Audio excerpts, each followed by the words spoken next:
ತಿರ್ಗಿ ಎಕ್ಸ್ಟೆನ್ಷನ್ ಬಾಕ್ಸ್ಗೆ ಇರ್ತಿರ್ಲಿಲ್ಲ, ಮಲ್ಟಿಪಲ್ ಟೋಲ್ ಹಾಕೋದಕ್ಕೆ. ಎಕ್ಸ್ಟೆನ್ಷನ್ ಬಾಕ್ಸ್ ಇಲ್ಲೇ ಮಾಡ್ಕೊಂಡಿದ್ದೀರಾ ಒಂದೇ ಇದ್ರಲ್ಲಿ. ಆಮೇಲೆ ಇದು ವಾಲ್ಯೂಮು ಜಾಸ್ತಿ ಮಾಡಿದಾಗ ಈ ವೈರು ಸುತ್ತಬೇಕಾದ್ರೆ ಆ ಕಡೆ ಸಿಗಾಕೊಳ್ತಿರ್ತೀವಿ, ಅದಕ್ಕೆ ಆ ಕಡೆ ಈ ಕಡೆ ಹೋಗೋ ಕಾರಣ ಮಾಡೋದಿಲ್ಲ. ಆಮೇಲೆ ಹೋಗ್ಬೇಕಾದ್ರೆ ಕಟ್ಕೊಂಡು ಹೋಗೋದು, ವೈರು ಡ್ಯಾಮೇಜ್ ಆಗಲ್ಲ, ಬೀಳ್ಸೋದು ಡ್ಯಾಮೇಜ್ ಆಗ್ತಾ ಇತ್ತು. ಇದು ನೀಟಾಗಿ ಪ್ಲೈಯಲ್ಲಿ ಮಾಡಿಬಿಟ್ಟು ಡಿಸೈನ್ ಮಾಡಿ ಹ್ಯಾಂಡಲ್ ಮಾಡಿ ಫಸ್ಟ್ ಮಾಡಿದ್ದು ಇದು ಇಂಪ್ರೂವ್ಮೆಂಟ್ ಮಾಡಿ ಇವಾಗ ಈ ಥರ ಓಕೆ. ಏನು ಇಂಪ್ರೂವ್ಮೆಂಟ್ ಅದಕ್ಕೂ ಇದಕ್ಕೂ? ಓಕೆ. ಈಗ ನಿಮ್ಮ ಪಂಡಿತ್ ಥರ ಇತ್ತು, ಸ್ಪೈಕ್ಸ್ ಹಾಕೊಳ್ತಾ ಇತ್ತು, ಇವಾಗ ಅದು ತೆಗೆದಾಕ್ತಿದ್ದೀರಾ? ಅಲ್ಲೂ ಸಾಕೆಟ್ ಇಲ್ಲೇ ಬರುತ್ತೆ ಮುಂದೆಗಡೆ. ಓಕೆ. ಇದೆಲ್ಲ ನಾರ್ಮಲ್ ಪ್ಲಾಸ್ಟಿಕ್ ಟೈಪ್, ಇದು ಪಿ ಯು ಸಿ ಟೈಪ್ ಹಾಕಿದ್ದೀರಾ? U P U C type. Okay.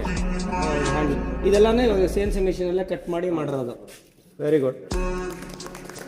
So ಇವಾಗ ಇದು ಒಂದೊಂದನ್ನು ಒಂದೊಂದು ಟೀಮ್ ಹೊರಗಡೆ ಹೋಗ್ಬೇಕಾದ್ರೆ ಅವ್ರ ಜೊತೆ ಇರುತ್ತೆ, 4 ಇರುತ್ತೆ. ಸೊ ಇದಕ್ಕೂ ಕಲರ್ ಕೋಡ್ ಹಾಕ್ಬೇಕು ಅಲ್ವಾ? ಟೀಮ್ಗೆ ಒಂದು ಕಲರ್ ಕೊಡಬೇಕು. Very good.